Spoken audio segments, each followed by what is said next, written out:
பிதா சுதன் பரிசுத்த ஆவியின் பேராலே ஆமென். ஆண்டவர் உங்களோடு இருப்பாராக, உம் ஆன்மாவோடும் இருப்பாராக. எசையா தீர்க்கதரிசி புத்தகத்தில் இருந்து வாசகம்.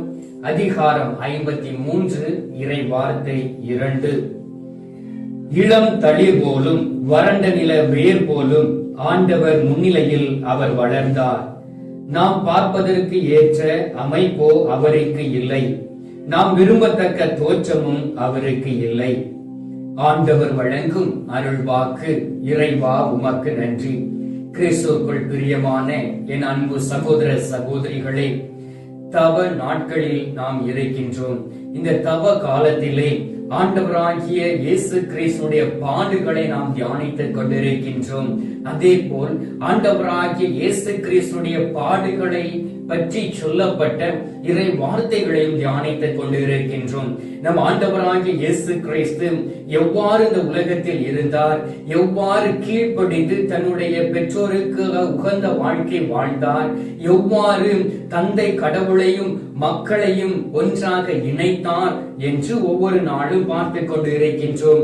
ஆம் அன்பார்ந்தவர்களே, இந்த நாளில் அதே ஆண்டவராகிய கடவுள் தன்னுடைய மகனை உருக்குலைய வைத்தார். நமக்காக, உங்களுக்காகவும் எனக்காகவும் இந்த உலகத்திற்காகவும் அவர் உருக்குலைந்தார். எதற்காக அவர் உருக்குலைய வேண்டும்? அன்பார்ந்தவர்களே, சிலுவை பாடுகளில் அந்த 14 ஸ்தலங்களை நீங்கள் தியானித்து பாருங்கள். 3 முறை நம் ஆண்டவராகிய இயேசு கிறிஸ்து அந்த சிலுவையினுடைய பாரம் தாங்க முடியாதபடி அவர் தடுமாறி கீழே விழுந்தார். அந்த சிலுவையை தூக்கி கொடுக்க கூட அவருக்கு யாரும் இல்லை. படை வீரர்கள் அடித்து காயப்படுத்தினார்கள். அவருடைய சரீரம் முழுவதும் கிழிக்கப்பட்டது. அவருடைய சரீரத்தில் இருந்து இரத்த நாளங்கள் உடைப்பட்டு இரத்தம் வெளியிலே வந்தது. ஆனாலும் ஆண்டவராகிய இயேசு கிறிஸ்து உருகுலைந்த நேரத்திலும் கூட அந்த பாரமான சிலுவையை தூக்கி கொண்டு அவர் அந்த இடத்தை போய் சேர்ந்தார். அவருடைய கைகளில் ஆணி கடாவிய நேரத்திலும் கூட ஆண்டவராகிய இயேசு கிறிஸ்து தன்னுடைய கரங்களை விரித்து கொடுத்தார். எதற்காக தெரியுமா? உங்களையும் என்னையும் அரவணைப்பதற்காக, உங்களையும் என்னையும் மீட்டு ரட்சிப்பதற்காக, உங்களையும் என்னையும் பரிசுத்தப்படுத்துவதற்காக, உங்களையும் என்னையும் பாதுகாப்பதற்காக, உங்களையும் என்னையும் அரவணைப்பதற்காக அவருடைய உள்ளங்கையில் நம்முடைய பெயர்களை பதித்து வைத்திருக்கக்கூடிய நம் ஆண்டவராகிய இயேசு கிறிஸ்து ஒவ்வொரு நாளும் நம்மை பார்த்து அழுது கொண்டு இருக்கின்றார். என் மகனுக்காகவும் என் மகளுக்காகவும் நான் கல்வாரில் அடித்து நொறுக்கப்பட்டு முழுவதுமாய் உருக்குலைந்தேனே, ஆனாலும் அவனும் அவளும் மீண்டும் மீண்டுமாய் பாவம் செய்து என்னை உருக்குலைய வைக்கிறார்களே என்கின்ற ஏக்கத்தோடு நம்மை பார்த்து கண்ணீர் விடுகின்றார். அன்பார்ந்தவர்களே, அதைத்தான் எசையா தீர்க்கதரிசி அழகாக சொல்லுகின்றார். இந்த நாளில் அவர் எவ்வாறு நம் ஆண்டவராகிய கடவுளுக்கு முன்பாக வளர்ந்தாராம். இளம் தளிர் போலும் வறண்ட நில வேர் போலும் ஆண்டவர் முன்னிலையில் அவர் வளர்ந்தார். பாருங்கள், ஆண்டவராகிய இயேசு கிறிஸ்து எவ்வாறு இருந்தார் வளமையோடு என்பதை நீர்நிலைகளில் நடப்பட்ட மரங்களை நாம் பார்த்திருக்கின்றோம். அவை நன்றாக வளரும். அதுக்கு தேவையான சத்துக்களை அந்த நீர்நிலைகளில் இருந்து எடுத்துக்கொள்ளும். எப்பொழுதும் இலைகள் பச்சையாக இருக்கும், நல்ல கனிகளை கொடுக்கும். அந்த கனிகள் சுவை மிக்கதாக இருக்கும். அது அந்த பருவ காலங்களில் அது தளிர் விட்டு வளரும். அதே போல் ஆண்டவராகிய இயேசு கிறிஸ்து தந்தை கடவுளுக்கு முன்பாக வளர்ந்தாராம். அவர் எப்பொழுதும் இளம் தளிர் போல் செழுமையாக இருந்தார். ஆனால் அவர் நம்முடைய பாவங்களின் நிமித்தம் உருக்குலையப்பட்டார். எவ்வாறு ஒரு மரத்தை வெட்டி நீர் நிலையில் இருக்கக்கூடிய மரத்தை வெட்டக்கூடிய வேளையிலே அது காய்ந்து போகின்றதும் அந்த தண்டுகள் அழிந்து போகின்றதும், அதே போல் நம் ஆண்டவராகிய இயேசு கிறிஸ்து ஒரு காய்ந்த சருகை போல் மாறினார் அந்த கல்வாரியிலே. உங்களுக்காகவும் எனக்காகவும் முழுமையாய் உருக்குலைந்த நம் ஆண்டவராகிய இயேசு கிறிஸ்துடைய சிலுவையை நாம் உற்று நோக்கக்கூடிய வேளையிலே நமக்கு தெரியும் அதனுடைய வேதனை. நீங்கள் நினைக்கலாம், ஐயோ என்னுடைய வாழ்க்கையில் முழுவதுமாய் உருகுலைந்து போய்விட்டேனே, என்னுடைய கணவரை திடீரென இழந்து விட்டேனே, அதனால் நான் கைவிடப்பட்டவளை போல் உருகுலைந்து போய் நிற்கிறேனே, என்னுடைய மனைவியை இழந்து போய்விட்டேனே, என்னை அன்பு செய்த மனைவி இழந்து போய் நான் தனிமையில் இருக்கின்றேனே, எனக்கு யார் இருக்கிறார்கள், என்னுடைய தாய் தகப்பனை இழந்து போய்விட்டேனே, நான் ஒரு அனாதையை போல் அலைந்து திரிகின்றேனே, நான் உருக்குலைந்த நிலைமையில் இருக்கின்றேனே என்று நீங்கள் நினைக்கலாம். உங்களுக்கு முன்பாக உங்களுக்காகவும் எனக்காகவும் உருக்குலைந்த ஒரு மெய்யான தெய்வம் உண்டு என்றால் அது நம் ஆண்டவராகிய இயேசு கிறிஸ்து. அவர் உங்களுக்காக உருக்குலைந்தார், அவர் உங்களுக்காக நொறுக்கப்பட்டார், அவர் உங்களுடைய பலவீனங்கள் எல்லாவற்றையும் சிலுவையில் சுமந்து தீர்க்கக்கூடிய வேளையிலே 3 முறை அவர் கீழே விழுந்து எழுந்து நடக்க முடியாத அளவுக்கு பலவீனமானார். அன்பார்ந்தவர்களே, எனவே நீங்கள் ஆண்டவராகிய இயேசு கிறிஸ்துவை நீங்கள் பார்க்க வேண்டும்.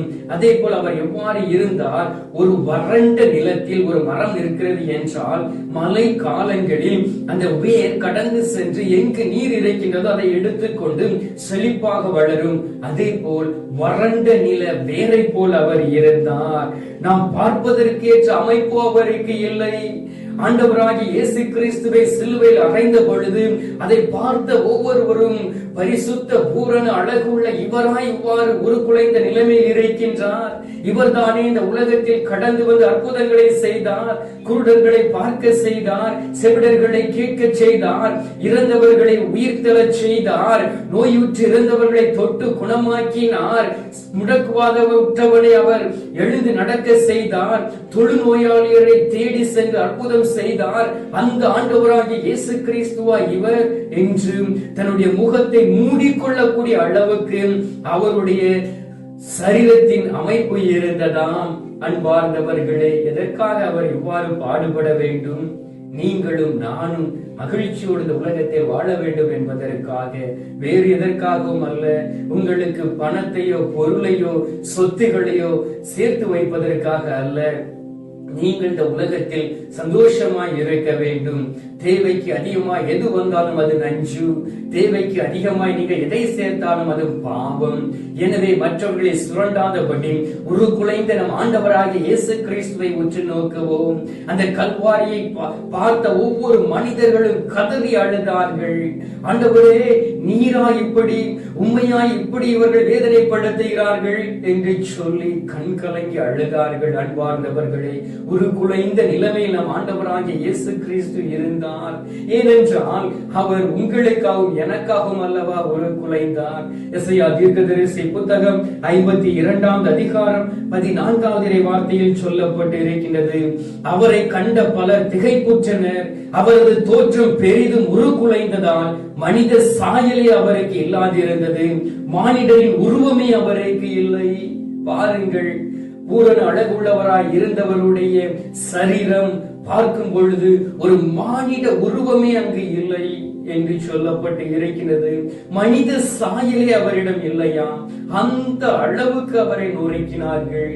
அவர்களை அடித்து நொறுக்கி அவருடைய தலையில் முள்மூடியை சுமத்தி அவரை அடித்து இழுத்து சென்றார்கள். அன்பார்ந்தவர்களே, ஒவ்வொரு அடியும் நாம் செய்த பாவங்கள். இந்த நாளில் உங்களுடைய பாவத்தின் நிமித்தம் நீங்கள் ஆண்டவராகிய இயேசு கிறிஸ்துவை தொடர்ந்து வேதனைப்படுத்திக் கொண்டிருக்கிறீர்களா? ஆண்டவராகிய இயேசு கிறிஸ்துவை குத்துயிராக நீங்கள் விட்டுவிட்டு செல்கிறீர்களா? உங்களுடைய பாவத்தின் நிமித்தம் அவர் உங்களுடைய பாவத்தின் நிமித்தம் அடித்து நொறுக்கிறீர்களா? உங்களுடைய பாவத்தின் நிமித்தம் அவரை சிலுவையில் அறைகிறீர்களா? உருவமற்ற நிலைமையில் இருக்கின்றார் நம் ஆண்டவராகிய இயேசு கிறிஸ்து தந்தை கடவுளுக்கு முன்பாக. பாருங்கள், இந்த உலகம் பாவத்தின் பிடியில் இருக்கின்றது. நன்மை எது தீமை எது என்று தெரியாமல் எல்லோரும் பாவத்தில் மூழ்கி கிடக்கின்றோம். அன்பார்ந்தவர்களே, பாவம் என்று சொன்னால் எதிர்மறையாய் பேசுகிறார்கள் என்று சொல்லக்கூடிய உலகத்தில் இருக்கின்றோம். முதலில் பாவத்தை உணர வேண்டும். உங்களுடைய பாவத்தை உணராதபடி நீங்கள் நேர்மறையை மட்டும் நீங்கள் சிந்தித்துக் கொண்டு போனீர்கள் என்றால் இடறி விழுந்து விடுவீர்கள். உங்களுடைய பணமோ சொத்தோ உங்களுடைய சொந்தங்களோ உங்களை காப்பாற்ற முடியாது. உருக்குலைந்த ஆண்டவராகிய இயேசு கிறிஸ்து மட்டுமே உங்களை பாதுகாக்க முடியும், காப்பாற்ற முடியும். லூக்கா நற்செய்தி 2 அதிகாரம் 52 வார்த்தையில் சொல்லப்பட்டு இருக்கின்றது, இயேசு தன்னுடைய தாய் தந்தையோடு வாழ்ந்த பொழுது ஞானத்திலும் உடல் வளர்ச்சியிலும் மிகுந்து கடவுளுக்கும் மனிதருக்கும் உகந்தவராய் வாழ்ந்து வந்தார். அற்புத ஒரு மனிதராய் இருந்தார், தெய்வ மகனாய் இருந்தார். அவர் உருக்குலையப்பட்டார். எதற்கு அவர் இவ்வாறு உருக்குலைய வேண்டும்? உங்களையும் என்னையும் ஆசீர்வதிப்பதற்காக, சாத்தானின் பிடியிலிருந்து விடுவிப்பதற்காக. அவர் நம்மை பாதுகாத்து காப்பாற்றி இந்த உலகத்தில் வாழக்கூடிய வேளையிலே தந்தையினுடைய பெயரை மகிமைப்படுத்துவதற்காக, ராஜாதி ராஜாவாய் சர்வ வல்லமை படைத்த தெய்வமாய் அவர் வரக்கூடிய வேளையிலே ஒருவரும் அவருடைய கண்களில் இருந்து தப்பிக்க முடியாது. ஏனென்றால் அவர் உருக்குலையப்பட்டவர் நமக்காக. அன்பார்ந்தவர்களே, எஸ்ஐயா தீர்க்கதரிசி புத்தகம் 53வது அதிகாரம் 3வது இறை வார்த்தையில் சொல்லப்பட்டு இருக்கின்றது. அந்த சிலுவை பாடுகளிலே, அந்த சிலுவையின் வழியிலே, சிலுவையின் பாதையிலே, அந்த கொல்கத்தா என்று சொல்லக்கூடிய மண்டை ஓடி என்கின்ற இடத்திலே ஆண்டவராகிய இயேசு கிறிஸ்துவை பார்த்தவர்கள் எப்படி இருந்தார்களாம்? காண்போர் தன் முகத்தை மூடிக்கொள்ளும் நிலையில் அவர் இருந்தார். யாருமே அவருடைய உருவத்தை பார்க்க முடியாது. அவருக்கு ஒரு ஆடை கூட கிடையாது. அவர் போட்டிருந்த அந்த பழைய கந்தலான ஆடையை அவர்கள் பங்கிட்டுக் கொண்டார்கள். அன்பார்ந்தவர்களே, இந்த நாளில் சுகபோக வாழ்க்கை வாழலாம். கண்ணில் பார்த்த ஆடைகளை வாங்கி குமைக்கலாம். ஒவ்வொரு வீட்டிலும் பாருங்கள், உங்களுக்கு எத்தனை சேலைகள் இருக்கின்றன. உங்களுடைய பிள்ளைகளுக்கு எத்தனை முறை துணிகள் எடுத்துக் கொடுக்கிறீர்கள் ஒரு வருடத்தில்? எப்படிப்பட்ட துணிகளை நீங்கள் வாங்குகிறீர்கள்? உங்களுடைய கணவருக்கு எப்படிப்பட்ட துணிகளை ஆன்லைனில் நீங்கள் புக் செய்கிறீர்கள்? அன்பார்ந்தவர்களே, கவனமாய் இருங்கள். அநேக மக்கள் அந்த ஒரு நல்ல ஒரு துணி இல்லாமல் தெருவில் இருக்கிறார்கள். ஏழை எளிய மக்கள் கந்தல் ஆடைகளை உடுத்துக் கொண்டு அலைகிறார்கள். ஆனால் நாம் சுகபோக வாழ்க்கை வாழ்ந்து கொண்டிருந்து அதில் ஒரு சின்ன பிரச்சனை வந்துவிட்டால் உடனே நாம் கதறி அழுதுகின்றோம். நம்முடைய பாவத்தை எண்ணுவதில்லை. பாவ மன்னிப்பை நிச்சயத்தை பெற்றுக்கொள்ள நாம் தயாராக இல்லை. எனவே அன்பார்ந்த இயேசு சுவாமி நமக்காக முழுவதுமாய் உருக்குலைந்தார் என்பதை அறிந்திருக்கின்றோம். நாமே அவரை பார்க்க முடியாது. சில கல்வாரி பாடுகள், The Passion of Christ என்கின்ற ஒரு படம் வந்தது. அதை பார்க்கக்கூடிய வேளையிலே நாம் முழுவதும் அழுது கொண்டே இருப்போம். அதோடு மேலாக அவர் வேதனை அடைந்தார். அன்பார்ந்தவர்களே, அதை வெளியிலே சொல்ல முடியாது. அதில் ஒரு பகுதியை மட்டும்தான் அவர்கள் படமாய் எடுத்தார்கள். அந்த அளவுக்கு ஆண்டவராகிய இயேசு கிறிஸ்து வேதனை அடைந்தார். திருப்பாடல்கள் 22வது அதிகாரம் 15வது வார்த்தையில் சொல்லப்பட்டு இருக்கின்றது. என் வலிமை ஒரு ஓடு போல காய்ந்தது, என் நாவு மேலன்னத்தோடு ஒட்டி கொண்டது, என்னை சாவின் புழுதியிலே போட்டுவிட்டீர் என்று ஆண்டவராகிய இயேசு கிறிஸ்து சொல்லுகின்றார். அவருடைய நாவு வறண்டு போயிருந்தது, அந்த மேலோடு ஒட்டி கொண்டது. வாய் திறந்து பேசக்கூட அவரால் முடியவில்லை. அந்த 7 வார்த்தைகளையும் கூட கஷ்டத்தோடும் வேதனையோடும் அவர் பேசினார்.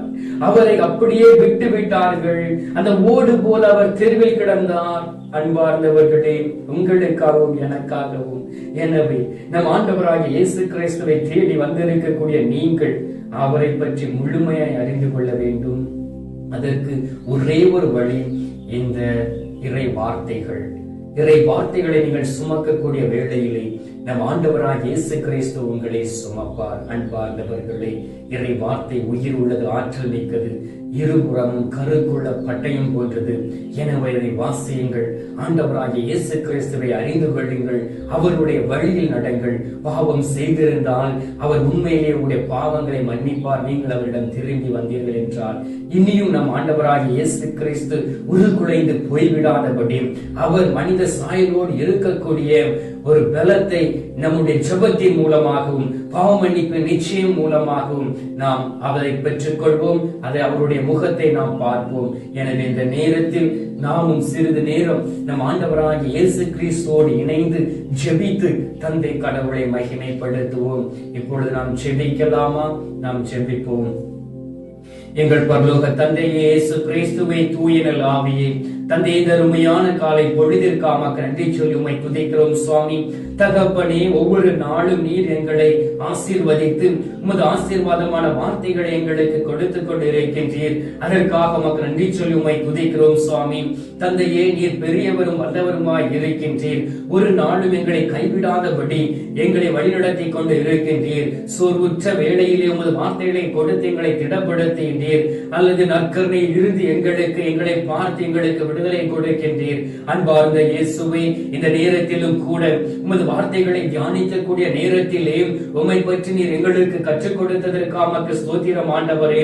தந்தை கடவுளை எங்களுக்கு உமது பாடுகளின் வழியாக வெளிப்படுத்தி கொடுத்ததற்காக நன்றி சொல்லி உம்மை துதிக்கிறோம் சுவாமி. ஆண்டவரே, நீர் எங்களுக்காக உமது ஒரே பேரான மகனை உருக்குலைய வைத்தீரே. ஆனாலும் எங்களுடைய வாழ்க்கையில் சின்ன பிரச்சனை வரும் பொழுது நாங்கள் உருக்குலைந்து ஆண்டவரே ஒரு ஓடை போல் தெருவில் கிடப்பதை போல் இருக்கிறோம் சுவாமி.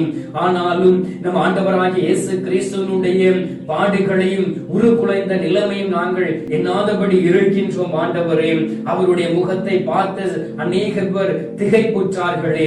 ஆண்டவரே, எங்களை எல்லா ஏளனம் செய்து நடத்தக்கூடிய ஒவ்வொருவரையும் ஒப்புக் கொடுக்கின்றோம். அன்பார்ந்த இயேசு சுவாமி, எங்களுக்கு முன்பாகவே நீர் ஏளனம் அடைந்தீர். எங்களுக்கு முன்பாகவே நீர் வேதனையை சுமந்து கொண்டீர். எங்களுக்கு முன்பாகவே நீர் எல்லாவற்றையும் சுமந்து எங்களுடைய வாழ்க்கை இப்படி இருக்கும் என்பதை கற்றுக் கொடுத்து இருக்கின்றீர். இந்த நேரத்திலும் கூட தகப்பனை முழுமையாய் எங்களை உமது கரத்தில் ஒப்புக் கொடுக்கின்றோம். எங்களுக்குள் இருக்கக்கூடிய வேதனைகளையும் சோர்வின் ஆவியும் எடுத்து மாற்றுவீராக. அன்பினாலும் இரக்கத்தினாலும் தாங்கிக் கொள்வீராக. பலவீனங்களை எடுத்து மாற்றிடும்படியாக ஜெபிக்கின்றோம். எல்லா சூழ்நிலைகளையும் எப்படி இருக்க வேண்டும் என்று சொல்லி எங்களுக்கு கற்றுக் கொடுத்திருப்பதற்காக நன்றி சொல்லி உம்மை துதிக்கிறோம் சுவாமி. அநேக முறை நாங்கள் அறிவிலி போல் இருந்திருக்கின்றோம். ஆண்டவருடைய ஆற்றலை பற்றி அறியாமல் இருந்திருக்கின்றோம். இந்த நேரத்திலும் கூட தகப்பனே, காண்போர் தன் முகத்தை மூடிக்கொள்ளும் நிலையில் உம்முடைய மகனை நீர் கையெழுத்தீரே. அதன் மூலம் நாங்கள் ரட்சிக்கப்பட்டு இருப்பதை நாங்கள் உணர்கிறோம் சுவாமி. அன்பார்ந்த கடவுளே, நீர் எங்களை அன்பு செய்கின்றீர். எனவே உமது ஒரே பேரான மகனை இந்த உலகத்திற்கு அனுப்பி எங்களை மீட்டு ரட்சித்திருக்கின்றீர். இதோ இந்த கத்தோலிக்க காணொளி வழியாக யார் யாரெல்லாம் என்னுடைய வாழ்க்கை உருக்குலைந்து போய் இருக்கின்றது, என்னுடைய பிள்ளையுடைய வாழ்க்கை உருக்குலைந்து போய் இருக்கின்றது, என்னுடைய குடும்பம் காய்ந்த ஓடை போல் இருக்கின்றது, வறண்ட நில வேரை போல் நாங்கள் இருக்கின்றோம், அதற்கு தேவையான ஆற்றலும் வல்லமையும் இல்லாமல் இருக்கின்றோம், உம்மால் மட்டுமே எங்களுக்கு ஆற்றலை தர முடியும் என்று சொல்லி ஜெபித்துக் கொண்டு இருக்கக்கூடிய ஒவ்வொருவரையும் ஒப்புக் கொடுக்கின்றோம். தகப்பனே, நீர் அவர்களை பலப்படுத்தும். அவருடைய பலவீனங்களை எடுத்து மாற்றி அவர்களுக்கு ஆறுதலாய் இருக்கும்படியாக ஜெபிக்கிறேன் சுவாமி. எல்லா சூழ்நிலைகளிலும் அவர்களுக்குள் இருக்கக்கூடிய வேதனைகளை எடுத்து மாற்றுவீராக. அன்பினாலும் இரக்கத்தினாலும் தாங்கிக் கொள்வீராக. ஆண்டவரே, உம்முடைய சிலுவை பாடுகளை தியானிக்க முடியாமல் மருத்துவமனையில் இருக்கக்கூடிய ஒவ்வொருவரையும் ஒப்புக் கொடுக்கின்றோம். அவர்களை தொடுவீராக. எனது தழும்புகளால் நீங்கள் குணமாவீர்கள் என்று நீர் சொன்னதுபடி இந்த நாளிலும் உமது தழும்புகளால் குணமாக்கும்படியாக ஜெபிக்கிறேன் ஆண்டவரே.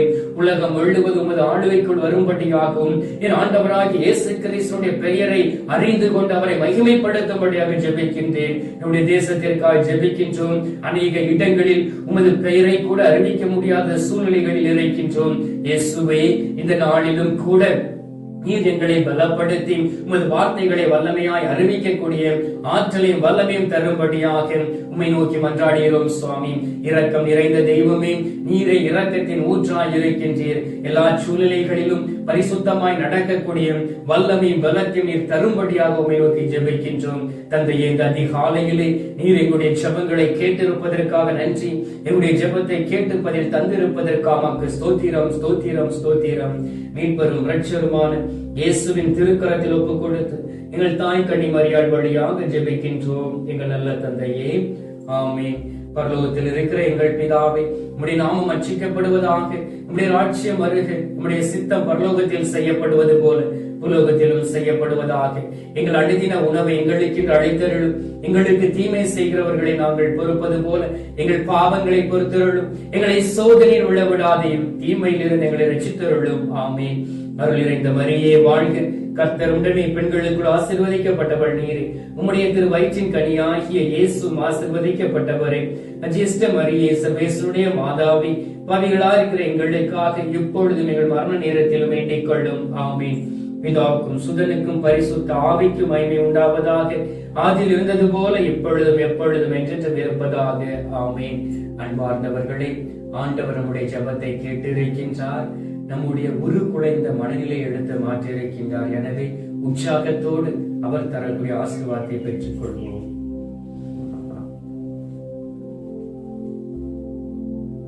எல்லாம் வல்ல இறைவன் பிதா, சுதன், பரிசுத்த ஆவி உங்களை ஆசீர்வதித்து உங்களுடைய உருக்குலைந்த நிலைமையை எடுத்து மாற்றுவாராக.